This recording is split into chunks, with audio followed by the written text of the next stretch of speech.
Look at this, we're back, we're live. Welcome once again, everybody, to another edition of Grassroots Motorsports Live, presented by CRC Industries. I'm JG Pastor Jack. For the next hour or so-ish, something like that, we're gonna be hanging out here in the GRM shops. We're watching on YouTube over here. We got people on YouTube. Thanks to Honey Force on YouTube for reminding everybody to hit that thumbs up if you're watching us on YouTube. I will give the reminder. If you're watching us on Facebook over here, throw us a like. Even better, throw us a share and like our page. Do all the social media stuff that is a pain in the butt to do, but actually matters to us in the long run. We really appreciate it. How you doing tonight, folks? Good to be here. We're going to be talking a little bit about alignment tonight. We're going to be talking about some ways to cheaply or freely do your own alignment at home. We're going to be using our 1991 Toyota MR2 Turbo as our test mule tonight. I'm going to show you some home-built stuff, talk about some commercial stuff you can go buy if you want to have a little bit fancier version of this stuff. But overall, just going to kind of hang out, have a little bit of fun, and get our hands a little bit dirty. Before we start, though, let me tell you a little bit about the people that make this show possible. Talking about our friends at CRC Industries. You can check them out online, crcindustries.com. Even better, go to a major retailer, go to Walmart, go to Harbor Freight, go to Home Depot or Lowe's or Advanced Auto Parts or Napa.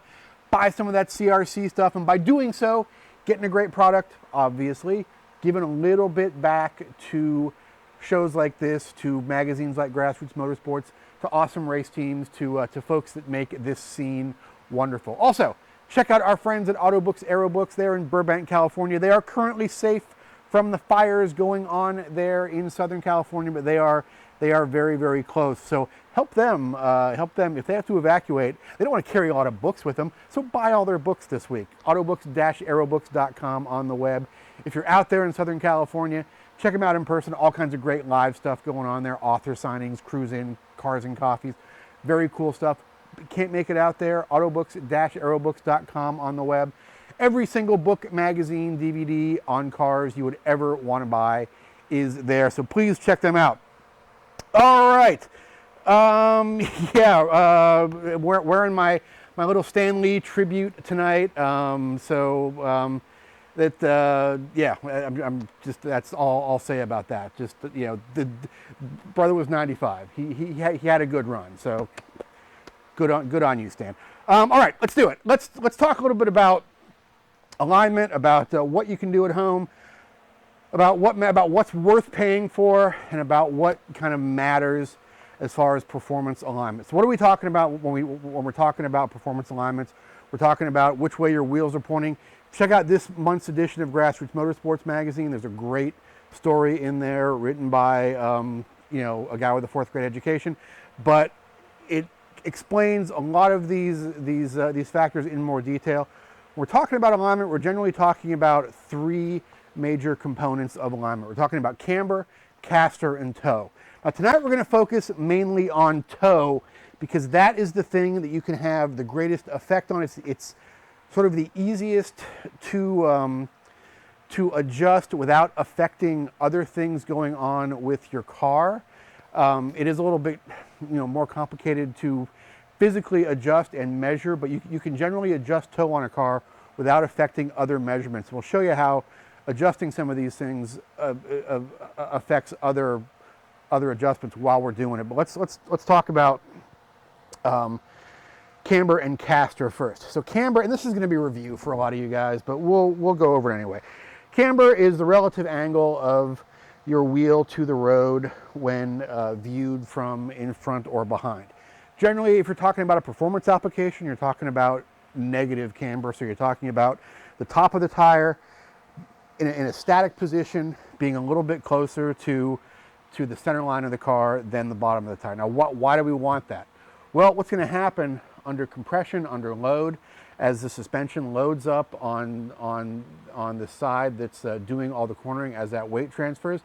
First off, that suspension is going to compress and the car is going to roll. So this static camber, as the car physically rolls, is going to take up some of the difference that is being generated, the angular difference being generated by that roll. You've already dialed out that roll. So when the car is at maximum Gs, you have a more flat contact patch on the road.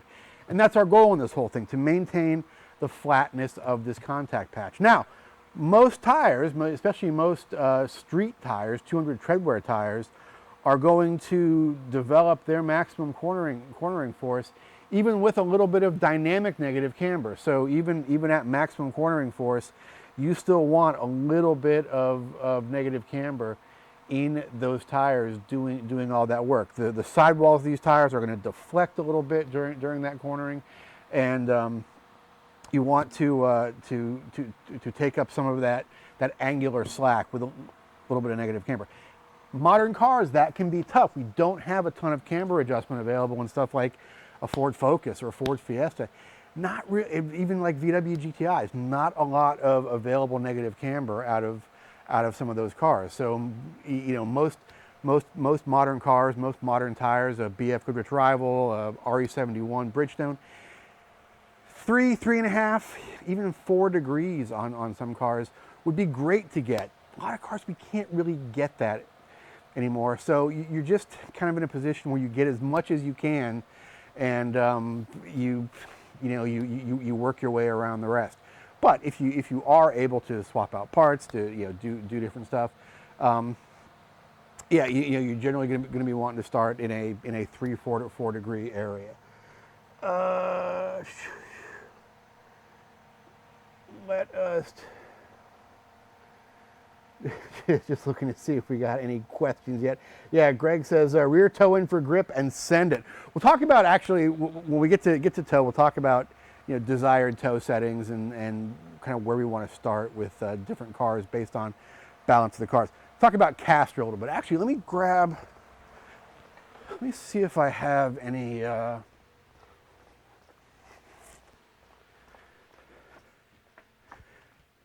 actual casters here. Dig through the big pile of wheels over here.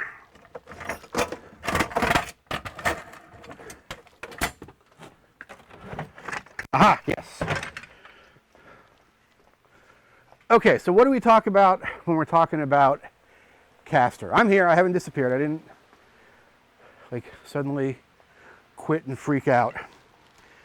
We're talking about a virtual line that is drawn through the steering axis of the car to a point on the ground. And the angle of that steering axis is basically your caster. For all intents and purposes, that's your caster angle. Now, that virtual line drawn by your, in the case of this car, it would be the strut tube, since the front wheels rotate around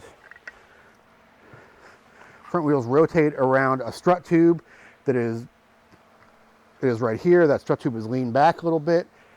It describes a line that hits the ground in front of the contact patch of the tire. So if that virtual line is hitting the ground in front of the contact patch of that tire, it's going to create what's called caster trail, which is actually going to help center that wheel. It's going to create a sort of dynamic force that will pull that wheel into line as it's under motion. Now, caster does another really, really important thing. Actually, here we can do a little demo.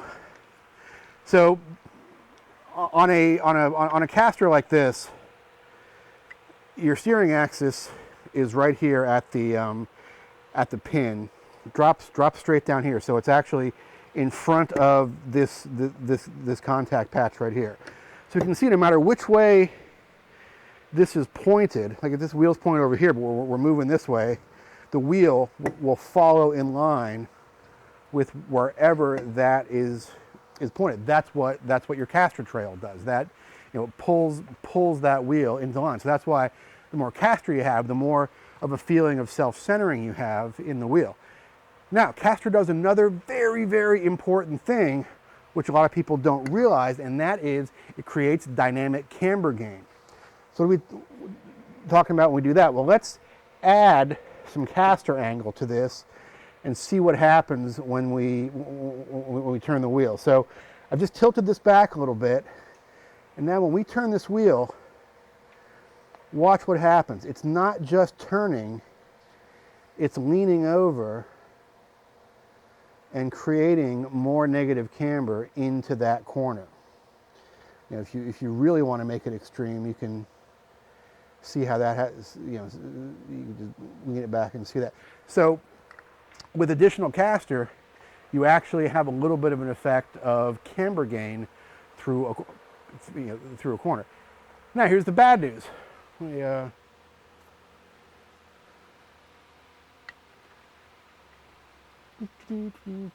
Richard wants to know if there is a pop quiz. No, there's not going to be a pop quiz. Maybe we'll do a little Q&A at the end of the show. Here's more bad news. Caster, not really readily adjustable in a lot of modern cars, just like camber. Generally, especially strut cars, generally those struts are going to be bolted into the unibody of the car, and they're going to be fixed. You're not going to be able to do a lot of caster adjustment. On something like our Project Corvette, you can move those upper control arms back and forth a little bit, and you can very slightly adjust the caster angle. But again, it's not something you're going to be changing that often. There are ways to find caster from camber as well. Let's start by showing you guys how to do some quick measurements. And again, we're mostly focusing on toe tonight. I just want to show you real quick how we are doing stuff with Camber and Caster. There goes our wheel. So there are ways that you can measure camber using simple tools. Don't waste your time. Go buy a good camber gauge. Even a bubble level camber gauge like this, yeah, they're kind of handy to have, but you're going to spend, you know, 40 or 50 bucks on a good precision bubble camber gauge like this. You're really way better off going and buying a proper performance camber gauge. This is one we've had forever from Smart. It's 140, 150 bucks. If this is something you're doing, this needs to be in your toolbox. I mean, look, you could, if you were super cheap, you could put a framing square on the ground, and you could do what is it? What's the trigonometry function? Calculate the hotness? No, yeah. SOHCAHTOA. You could if you put a square on the ground. You guys know SOHCAHTOA, right? You took trig. Yeah. If you put a square on the ground, and you have to have one long enough to go up to the top of the wheel, or at least further than this. So you would measure. This would be the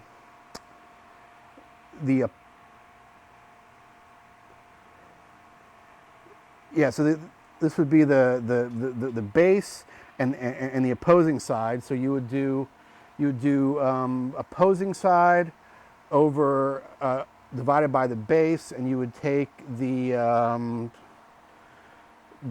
inverse tangent of that, and you would get the angle that's down there. Who's got time for this? Who these guys don't even remember SOHCAHTOA. They were in high school more recently than I was. Well, to take calculus, you had to get through trig, Katie. That's like that was. They don't call it trig anymore. It's just combined into geometry. That was ninth grade. SOHCAHTOA, yeah. That was the only thing. Like in those 3 minutes in high school that I wasn't concentrating on, like keeping my book bag in my lap. That was the only thing that I actually remembers. So. Okay, so again, don't measure your camber using trigonometry. Go buy a $150 camber gauge. I'm not always going to tell you to just go out and buy the thing when you could make it or improvise it. Go out and buy a camber gauge. It is an important part of your arsenal for doing performance. Yes. So Yeah, like some nerd out there remembers this, I'm sure. So that's how we're measuring camber.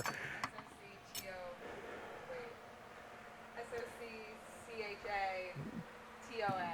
Yes. Yeah. Yes. Okay. Now she remembers, and that's all coming back to her. She was. Katie sniffed a lot of glue in high school, so she was. I was a theater major in college in Washington cleaning. Okay, so if we know camber, we can find caster dynamically from camber. Here's how we want to do that. We have to take two measurements, and we have to take two measurements at different angles. We want to turn the wheel 20 degrees in one direction, and when I've done this before, I've just taped a piece of cardboard to the ground, marked off a 20-degree angle, and then used a straight edge to hit that angle.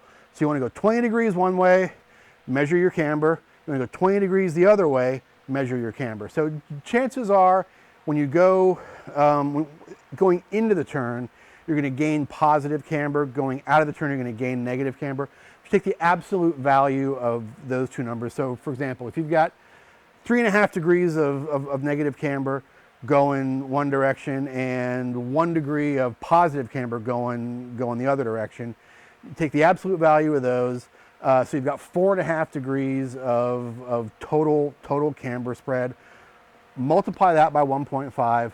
That's your caster. Again, it's something you're really only going to have to find once to kind of index it and get a feel for it, and then you're going to be done screwing around with that. Yes, Stampy says he's impressed you dropped trig on us.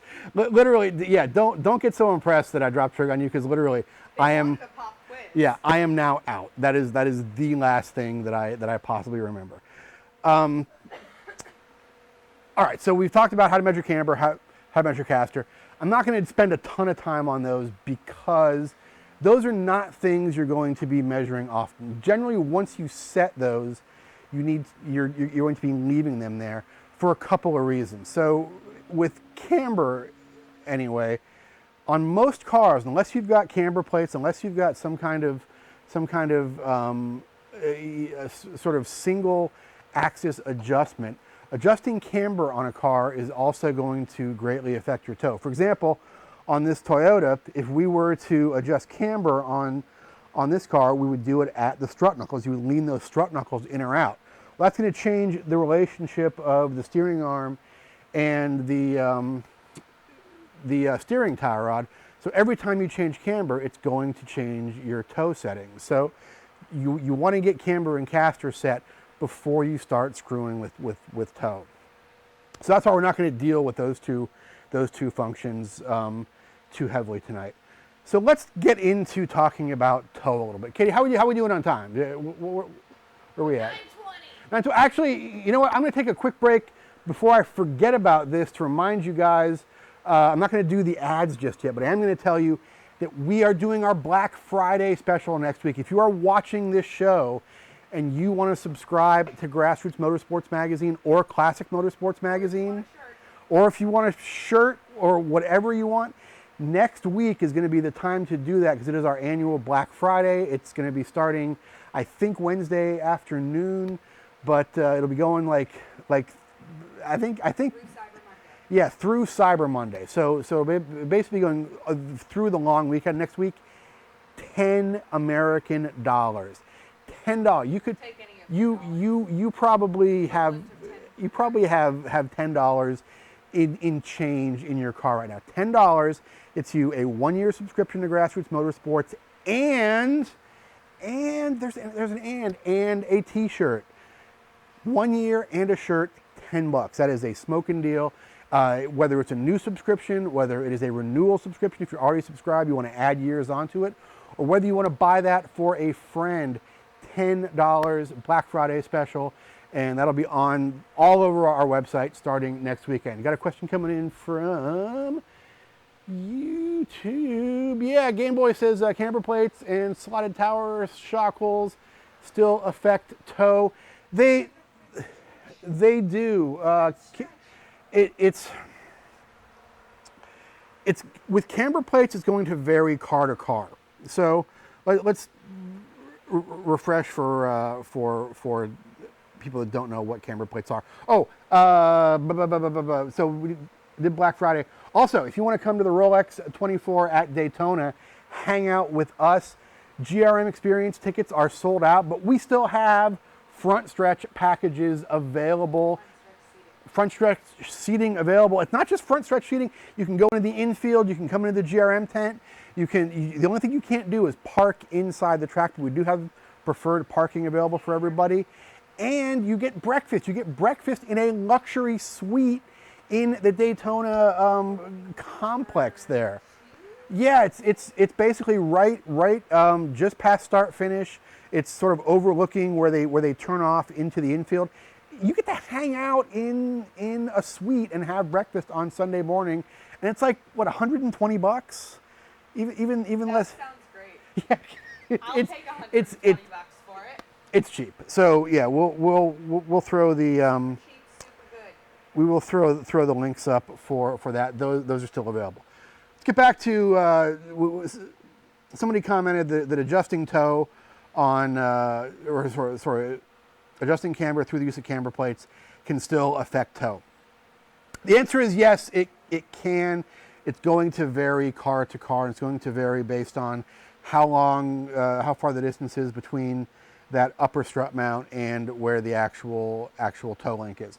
So when you're talking about camber plates, you're talking about an adjustment that takes place up here at the top of the strut tower. So instead of just simply leaning the knuckles in down there and moving the entire steering knuckle and hub assembly, you are leaning in the entire strut assembly by doing it up here at the top. So the relationship of the knuckle to the strut will not change. And whether or not you're going to have major differences in toe, adjusting it there is going to have to do basically with how close the toe link is vertically to the hub and where the bottom of that shock is actually pivoting around. If that toe link is sort of well above the hub, because the strut's going to pivot around the hub down at the bottom. If that toe link is above the hub, as the whole strut moves back, yeah, that toe link is going to move a little bit. If the toe link is down closer to the hub, not going to be so much movement. So you're best off to, when you're doing your initial alignments, figure that out. Figure out how much camber change equals how much toe change, but it's still going to be less than adjusting it down at the knuckle. Yeah, Doug says not on his car. Oh my God, and I just found out that the front stretch seating package is $99. I grossly overestimated because it is a fantastic package, and I thought this has to be at least a $400 package. So, but no, $99. You get to watch the whole race. You get paddock access. You get to go on our tours. You get to hang out with us. You get to see me scuttle around and do the stuff I do during the weekend. It's a lot of fun. So, all right, let's measure toe. Let's talk about what you can do. So we have our caster set, have our camber set. Let's talk about measuring toe. We're talking about toe. We're talking about the angle of the wheels relative to the chassis when facing the direction of the car. So we're talking essentially about the angles of these wheels relative to the direction of travel. If the front of the wheel relative to the direction of travel is closer to the center line of the car than the rear of the wheel, that wheel can be said to be toed in. If the opposite is true, the front of the wheel is further out than the back of the wheel relative to the direction of travel, that wheel can be said to be toed out. When we're talking about toe, we're generally talking about total toe in the front anyway, because we are designing and building cars. They're going to be turning both directions. So we generally want to set our toe to be somewhat symmetrical. And the front is going to symmetrically even itself out anyway as you're going down the road. Whatever those toe settings are, as you're going down the road, they're going to essentially split the difference between themselves. And we just have to make sure side to side that our numbers are identical, and that way the steering wheel will be centered as we are going down the road. In the rear, if you have a solid axle, obviously, there's not much you're going to be able to do. With an independent axle, like this MR2, there is going to be something you're going to be able to do, and so we'll be talking about toe in and toe out in the rear. So let's talk a little bit about what you want.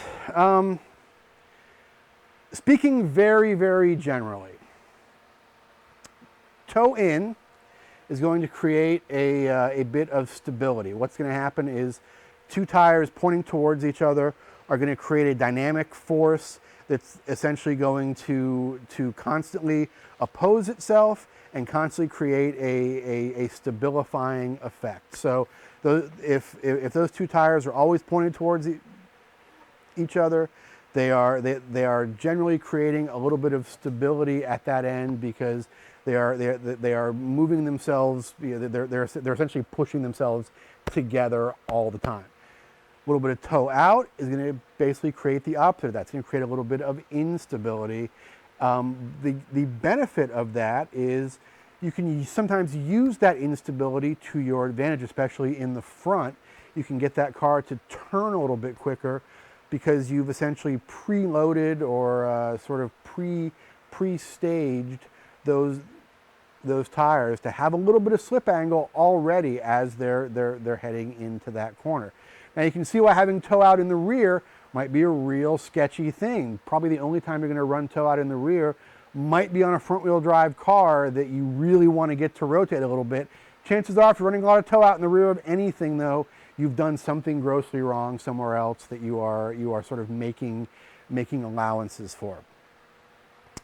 So what I generally recommend to people is start everything very, very neutral. Start with zero toe everywhere. Start with especially on a rear wheel drive car, just start with zero toe everywhere, and that will give you a baseline to work from, and you can kind of play around. I got a question coming in from. No, toe out on the rear makes you the mayor. Yeah, Game Boy says toe out on the rear makes you the mayor of Sideways Town.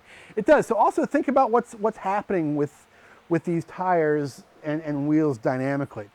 So on a front wheel drive car, we have some interesting things going on where we can actually might want to run a little bit of extra toe out in the front. On a front wheel drive car, if you've got a little bit of toe out in the front, you also have an axle coming out to that tire there as well.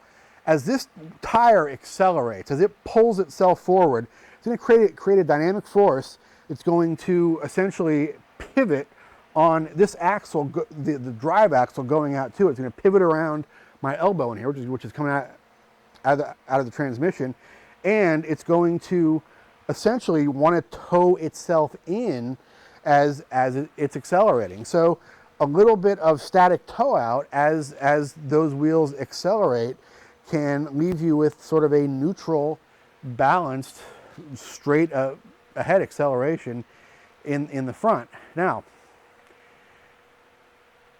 so you might say, well, on a rear wheel drive car, I'll just tow that son of a bitch out in the rear. That way when my independent suspension flexes, it'll be pointing straight forward and I can just rip ass down the track. Great idea until you start to accelerate out of a corner and you've got dynamic toe out on the loaded tire on the outside. You roll into the throttle and all of a sudden you're trying to go over here and the back end of your car is trying to go over there. Not a real good combination. So rear wheel drive car, start bias towards a little bit of toe in the rear, or at the very worst, straight ahead. All right, we've talked enough about theory. Let's talk about practice. Let's roll our tire out of the way there. Let's talk about practice, talk about measuring toe in your own home or shop. Actually, we'll get to this part right after we pay a couple of bills here. Hey folks, did you notice that the whole shop is covered with a bunch of crazy CRC crap? That is because they're our buddies, baby. They help make this show possible, and they help make all of our project cars possible at Grassroots Motorsports by making great products that we have been using for many years. That wall back there, that's not special effects. That's not like orcs and goblins and trolls green screened in back there. That is real live working stuff that we use every single day because we are huge fans. We are huge fans of every one of their products. I hose down the entire undercarriage of this thing, all of the adjustment links before this show, so they'd be easier to adjust with a little bit of the freeze off here, a little penetrating lube. We are fans of theirs because they make great products, also because they support great shows like this. So the next time you, sir or madam, are at the store, you're at Harbor Freight, Home Depot, Lowe's, Advanced Auto Parts, O'Reilly Auto Parts, Menards, wherever you buy automotive chemicals, pick up some of this CRC stuff. You're getting a great product. You're giving a little bit back to the motorsports community. That is an even cooler thing. Also, I want you to check out our buddies, autobooks.aerobooks.com, on the web at autobooks-aerobooks.com, in person in Burbank, California, the world's greatest bookstore. Tens of thousands of books, magazines, DVDs, collectibles, printed materials, video materials, all kinds of great stuff from the history of the automobile. If you can make it out there in person, it is worth the trip because you might meet Jay Leno hangs out there all the time. Ed Iskandarian was there a couple weeks ago signing his new book. Lynn St. James was there a couple of months ago signing her books. Every week there's something going on there in the store, whether it be a car show or an author signing or a cruise in. So if you can make it out there, it is worth the trouble. If not, check them out online, autobooks-aerobooks.com. And that is the advertising portion of the show. Doug says he has bought the CRC stuff at Walmart. And yeah, Dave posted this on my personal Facebook page that he just hosed off his Scion's airflow sensor with some CRC mass airflow cleaner, and the thing just miraculously it rose as Lazarus from the grave and started working again. So actual unsolicited testimonials from our folks out there. Let's talk about measuring toe. Let's talk about how you're going to do it in your own garage. You can do it practically for free, for very cheap, by making, like we've done here, making a string alignment rig. So what do we mean by that? We mean an alignment rig that has created a square setup of this pink string around the car that we can use to index our toe settings off of in the car. This rig we actually made for the Corvette using this 1-inch aluminum tube that we get from a company called 8020. They are a fantastic sort of supplier of like industrial erector sets, basically. So whatever type of erection you're looking for, you can basically get the stuff from 8020 to put it together. They make these little corner pieces, cut your aluminum, slip them together, boom, you're done. This stuff all came from their closeout setup that they have on eBay. It was $50 or $60 worth of aluminum and corners, and we're done. You can go to Lowe's, you can buy a bunch of conduit, you can do the same thing. You can use 1x2s and do practically the same thing. What you are doing is you are creating a structure, a framework to get this string around the car. Next thing we want to do is we want to square this string around the car. So I've already done a little bit of this work. Now we have the car sitting on these these very old yet no less effective Pacomoto hub stands. They are a great tool for doing stuff like this because they allow us to raise and lower the car repeatedly, and they will allow the suspension to articulate as it hits the ground again. When you're constantly raising and lowering the car, you want those wheels, those suspension members to be able to settle into their ultimate position, because anything sort of holding the holding tension in the suspension is going to affect your alignment settings. So if you're doing this on the wheels of the car, you want to improvise some kind of a slip plate. We've got a show about 8 months ago where we improvised some of our own slip plates. We used some cutting boards with grease in between them. They work pretty good. They actually let us slip and turn and do a bunch of stuff. They made a hell of a mess though, but they worked. So now though we are using these Pacomoto hub stands. They are a fantastic tool for this, and they are good guys as well. So just makes this easier. Not necessary, but a fine and affordable luxury. So first thing we're going to do to get this set up, let me take my clamps off of here.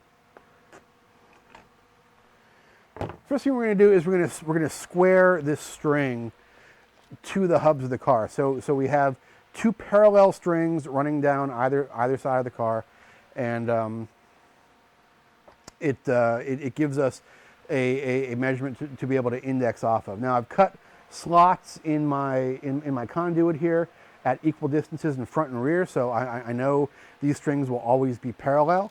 So now what we're going to do is we're going to go around and we're going to measure the distance between the hubs and our string. And this is just some piece of structural aluminum that I've used to make some kind of index plates. This is the same width as the diameter of the wheel and tire. So we've got 184.5 millimeters on that side.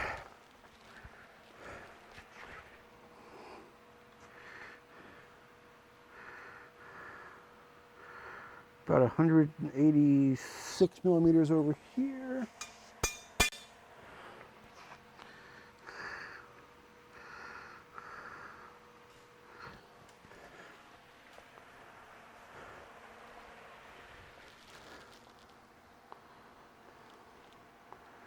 All right, so our front is square. We'll go do our rear. And I did a little bit of this before, so that's why we're close. I'm not going to make you guys sit there and watch while I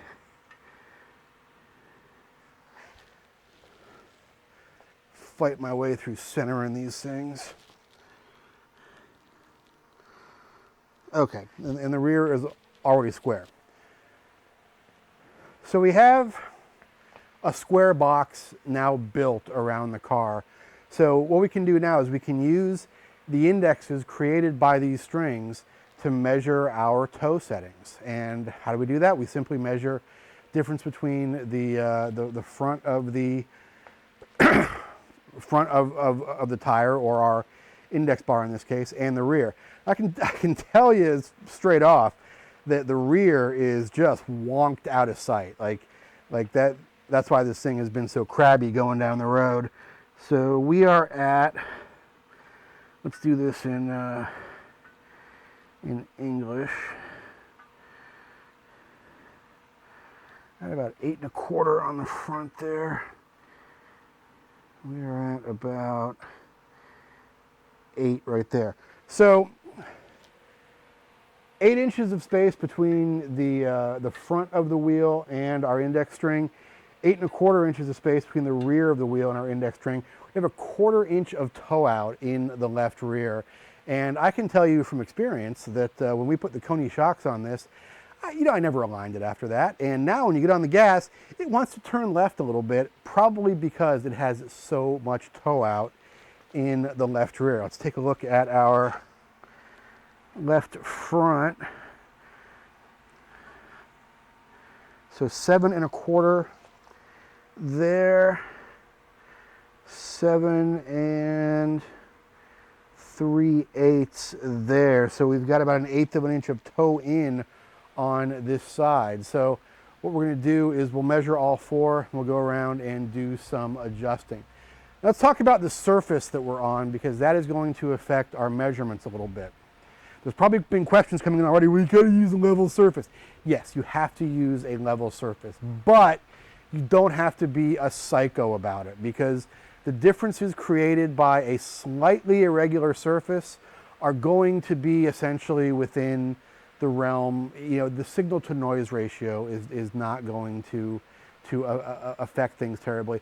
If you're talking about a difference of over the length of the car, if you're talking about a difference of 3/8 of an inch in level difference, not going to be that big of a deal.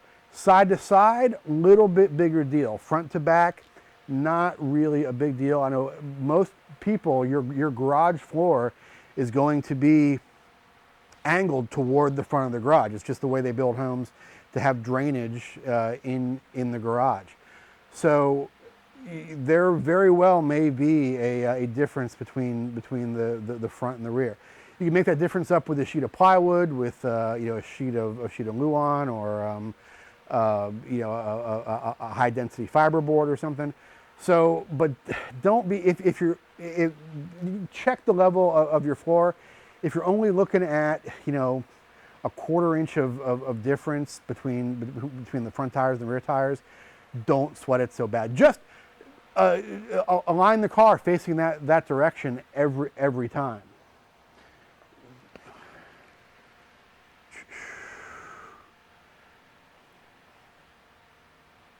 Yeah, Doug says Masonite. Actually, Doug was probably talking about Masonite for slip plates. Yeah, Masonite works great for slip plates. We actually tried cutting boards, layer grease on top of Masonite, and it worked really well for slip plates. But like I say, it made a colossal mess. So we, all right. Katie just found. Is one of our small mammalian friends? Are the birds here tonight? No. It's probably, yeah. We're out in the country, so there are creatures. There's not a rat in your purse, Katie. It's fine.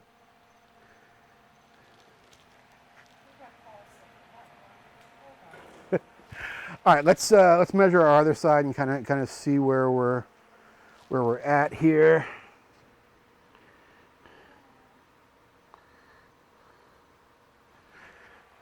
7 3/8.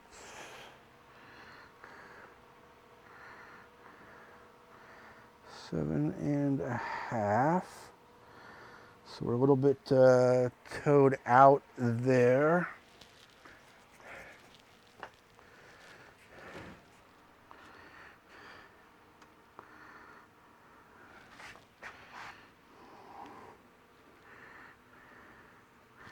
Yeah, both rear wheels are crazy towed out, so that is going to create some serious instabilities.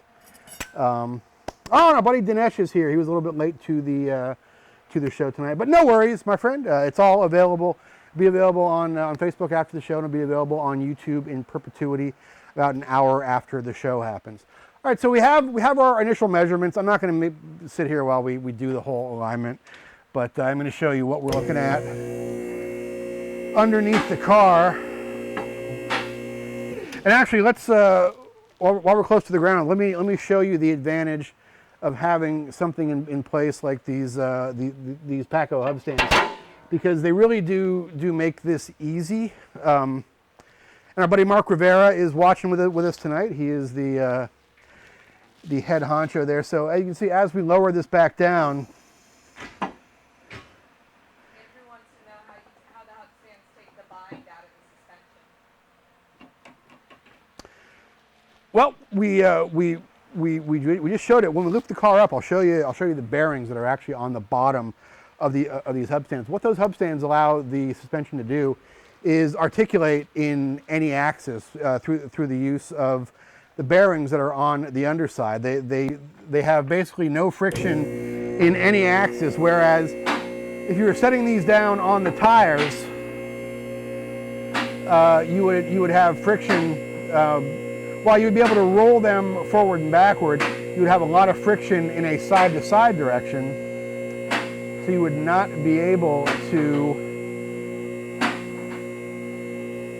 really take the bind out of the suspension in a side-to-side direction. And as a result, you would end up with probably some static positive camber if you just left the car where it was sitting when you dropped it down onto the ground.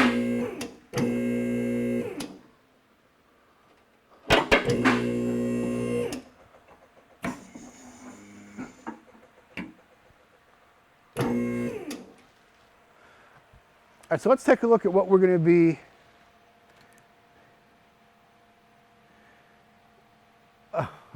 playing around with.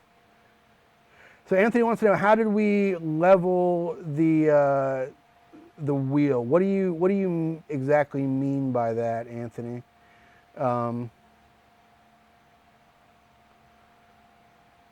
and Dave says he uses the slope of his garage affecting his alignment as an excuse at the solo national championships. Yeah, man. Look, if I tell you to make sure your garage is like medically smooth and flat, and then you go out and you lose a big championship, you're gonna come blame me. So leave yourself a little bit of fudge room in there. Leave yourself a little bit of room to improvise. But yeah,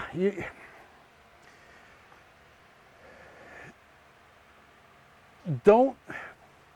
Yes, I want you to be precise. I would never tell you to not be precise. But if you have the choice between being anally retentively precise and being anally retentively consistent, if you can only pick one of those, pick the latter, because you want this to be a sustainable enterprise, and you at some point the absolute numbers don't matter as much as how it feels to you. So if you're constantly adjusting it on the same imperfect surface, but you're able to catalog the results of those adjustments, that's not ideal, but it's a workable solution, and maybe it's a more workable solution than constantly trying to level your surface to within, half millimeter precision, which you might never be able to do. So and don't go telling people, oh, he's telling me to half-ass it. I'm not telling you to half-ass it. I'm telling you, you gotta pick your battles, baby. So here's what we're gonna be doing once we're under here. We know where our settings are. We know what's on and what's off. All we gotta do now is come under here and adjust our tie rods, which on this Toyota is a simple matter of loosening a stop nut.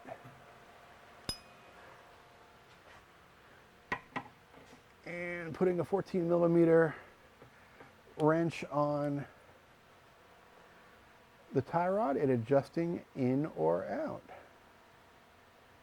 And that's it, baby. And as I mentioned before, we soak these down with a little bit of CRC penetrating lube, freeze off, freeze everything up real nice, and makes it much easier to work on. In the rear, we have a similar arrangement, except we have a double-sided stop nut. We've got two 19 millimeter bolts that we have to loosen.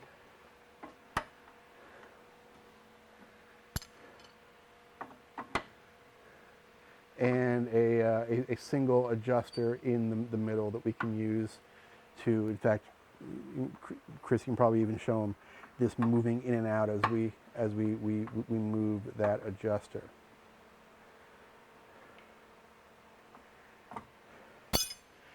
And that, folks, is how we do an alignment. We're coming close to showtime. I'm not going to make you sit through me, picking the car up and putting it back down, doing an entire alignment. You don't need to watch that. You've got the techniques down.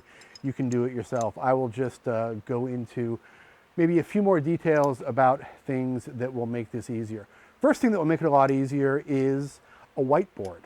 One thing that is great to have while you are doing this alignment is a very, very large, very, very visible whiteboard that you can take and write all these measurements down in a place that you can see them from anywhere under the car. Notepads are great. I love notepads. Putting it in your phone is great, but being able to look up and see a whiteboard and see, oh, I'm at the left rear now. I can see from my whiteboard that I had a 1/4 inch of toe out in the left rear, so I know I've got to toe that wheel in a little bit. That is a super handy thing. Next thing I want you to do is, once you get a neutral setting, and we've done this on the Corvette, we set both front and rear to 0 toe. And then what we did is we went around and we marked all of the tie rods with a white paint marker. So we now have a 0 toe index that we can always return to, no matter what other settings we may want to dial into the car. We can always return back to 0 toe because we have an index that we've marked with a white paint marker. So, for example, at the time trial nationals, it was a little bit wet. It was a little bit slippery. I wanted to put a little bit of toe in the rear to maybe stabilize things a little bit. It was a track I had never been to. I wanted the car to be just a little friendlier. So I was able to put, just a little bit of toe in the rear, and I knew exactly how much to take back out to get to that 0 setting because I had paint marked all of those tie rods. Let's go to the, we wanted to know about the hub stands, how they take the bind out of the suspension. Here's where the magic happens right here, baby. Bottom of these hub stands have these spherical bearings in them that allow this, when it hits the ground, to move in any direction and fairly frictionlessly and take any of the bind out of that suspension that is in there. We'll throw up a link to Paco. Honey wants to know, how are they on textured concrete or asphalt? They're not as good as they are on a polished concrete floor like this, but you can throw them on, four metal plates, four metal trays. Give them a solid surface to work off of, and you are in pretty good shape. I think Paco actually will provide or sell you some metal trays for them to ride in to provide good surfaces. So Honey wants to know, how do we mark tie rods? You just mark a point like a number on a clock face. So let's talk about marking the tie rods a little bit.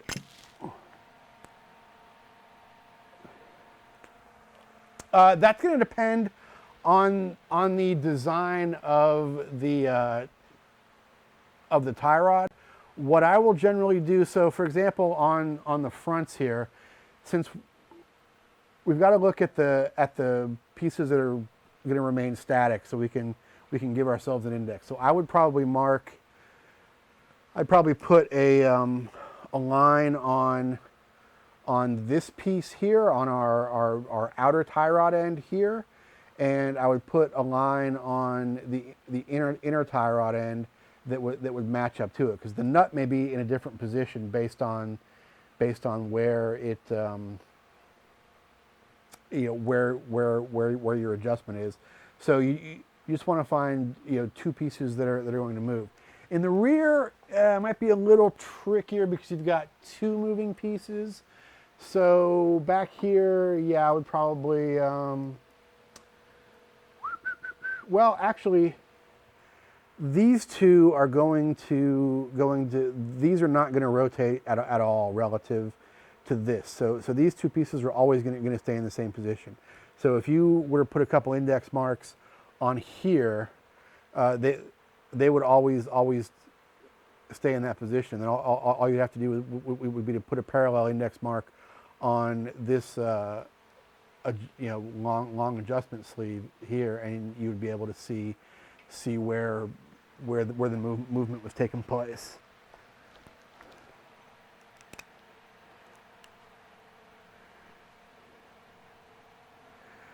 So Mark Rivera from Paco says, yeah, don't use on asphalt. Good on smooth concrete. Yeah, you don't want to use these on anything they would sink into. So a metal tray of some kind would be great on asphalt. We threw up the link there for Paco. We're big fans of their stuff, man. Again, it's not necessary. It is an affordable and incredibly useful luxury to have when you're doing something like this. And it just it takes a lot of time out of this. If we were going to do this with the wheels on, even with slip plates, it's not the greatest arrangement. So if I was going to do this with the wheels on, we can still measure to our hubs, we can still square up our strings. When I put the car back on the ground to measure again, I'd want to roll it forward, roll it back, get all of that tension out of the suspension, get the car back into position, and then measure again. But before I did that, I'd probably want to go around and do a quick check and make sure my strings were still square, because all that moving around, you could bump something, just the vibration might move something a little bit. So there's a lot of extra steps that are removed by using something like this. And Dave says you can use fast food restaurant trays, then put them under the rear wheel drive, the rear wheels of a front wheel drive car with the e-brake up and go front wheel drive drifting. Sir, I like the way you think. Let's see if we got any questions on YouTube. Yeah, I'm glad we got got it cleared up on the index marks. And with that, we will begin saying goodnight. Let's talk a little bit about the stuff we got coming up over the next few weeks, because we are going to have a lot of fun. Next week, of course, is Thanksgiving Eve. We're going to do our annual track food cook-off, where we've solicited recipes from folks for their favorite track food. So we're just going to kind of hang out, have a little fun night, making some food, making some snacks to take to the track, making some good stuff and sharing stories, hanging out on Thanksgiving Eve. That's going to be next week. I made Miles snort a cheese ball at the track once. Are you going to do that? Katie says she made Miles snort a cheese ball at the track once. Was this when you guys were in school, or was this like 2 weeks ago? This was at the Rolex in like 2010. Okay, so we're not going to snort any cheese balls, but we are going to make some delicious and hopefully even healthy track snacks you can take with you on your next track day. Next weekend, Thanksgiving weekend, I'm going to be at Roebling Road in our Project Corvette doing a track day with the National Council of Corvette Clubs. And in the car, I will have an Apex Pro data acquisition system. And the week after that, November 28th, Andrew from Apex Pro will be here to analyze our data, show us the ins and outs of the Apex Pro, talk a little bit about their system, about data acquisition, about the Apex Pro, which is a very cool sort of dynamic, real-time feedback system, as well as a accelerometer-based data acquisition system. It doesn't just give you great data after your track session, but it also gives you really, really cool real-time feedback about your driving during a track section. It's like it's a digital driving coach practically. Very, very cool stuff. So Andrew's going to be here on November 28th. Week after that, December 5th, we will have the reigning champion of the $2,000 challenge, the Justang, right here in the shop. We will be looking over what it takes to win the $2,000 challenge. Going into next year, they are obviously the clear favorite if they keep the car together. Very, very cool Subaru Justy, powered by a 5-liter Ford Mustang Cobra V8. You will not want to miss that. It's a very, very cool car indeed. Game Boy wants to know, are there sprays that are good for temporarily marking positions? Could be useful for marking parts that adjust by sliding each other. Oh, okay, so he's talking about marking positions of sliding type things like shock adjustment shafts or whatever. Spray paint works good for that kind of stuff. Anything, but it's yeah, it's somewhat temporary if you can. Depending on what part you're talking about, a better idea would probably be to actually take like a hardened steel punch and scribe a line around the thing you want to measure, as long as that didn't interfere with the actual motion of the thing. Anything you put on there is by its nature going to be temporary, as far as a paint or a marker or something. So yeah, a scribed line is best if you can get away with it. If you can't, just check it frequently. Make sure it is not disappeared. Next week is track food.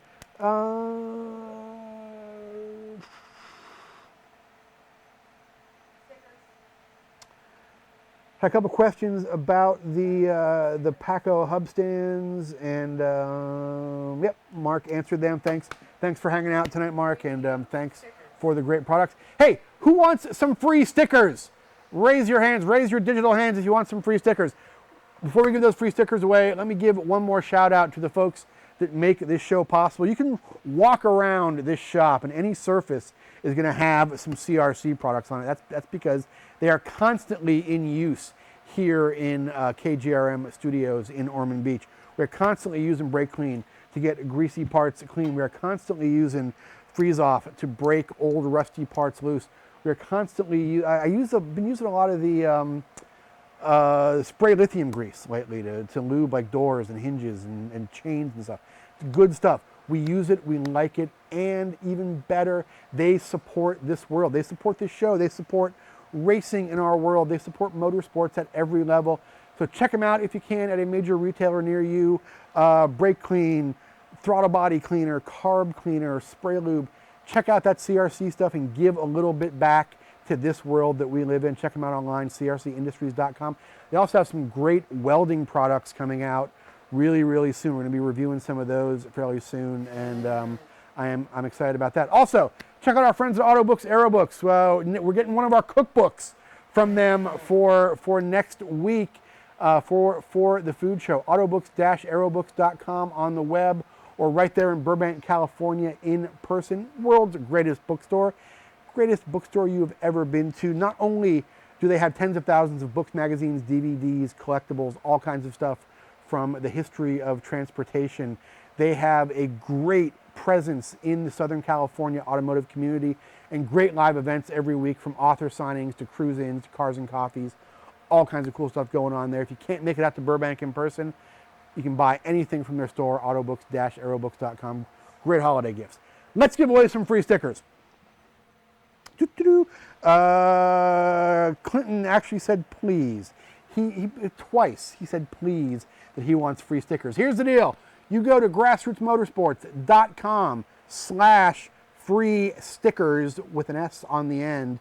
You will be able to enter your name, address, mailing address, email address, and you will get 2 Grassroots Motorsports stickers in the mail. Also, you will be the first ones to know when our Black Friday sale starts. $10 is going to get you a subscription and a t-shirt, new or renewal, and you're going to get 2 free stickers just for watching the show. And we're never, ever, ever, ever going to sell your name to anybody. If you get an email from that order form that you're using to get free stickers from us, the only email you will ever get from that is from us. And it's going to be cool stuff. It's going to be like, hey, our Black Friday sale is starting, get a $10 subscription. Or hey, we just posted this article. Or it's going to be, yeah, hey, we just posted this free article on grassrootsmotorsports.com. Or, hey, this didn't fit in the last issue, so here's a story that didn't appear in the magazine, and you're getting it for free. It's only going to be cool stuff. It's only going to be from us. We're not... About this weird live show, though. Yeah, or it's going to be plugs for the live show. It's going to be desperate pleas for me for love. It's all it's going to be. It's going to be, hey, 2 in the morning, what's up? What's going on? Anyway, I miss you. So yeah, grassrootsmotorsports.com/free stickers. Check for questions one last time. John's, oh yeah. Once you've established all your indexes, fun thing to do. You got some time on the weekend.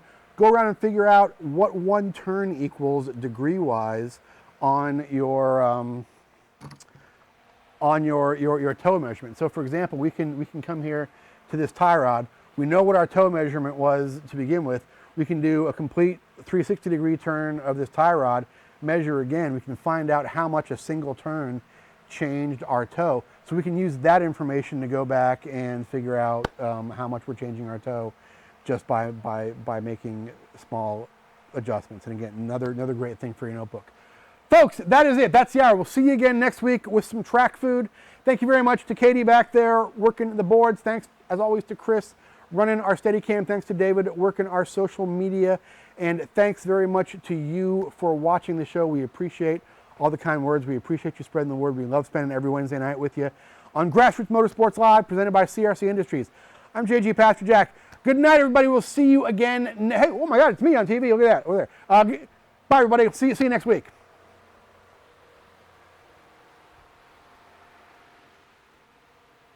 Yeah. All right. Oh, that's way behind.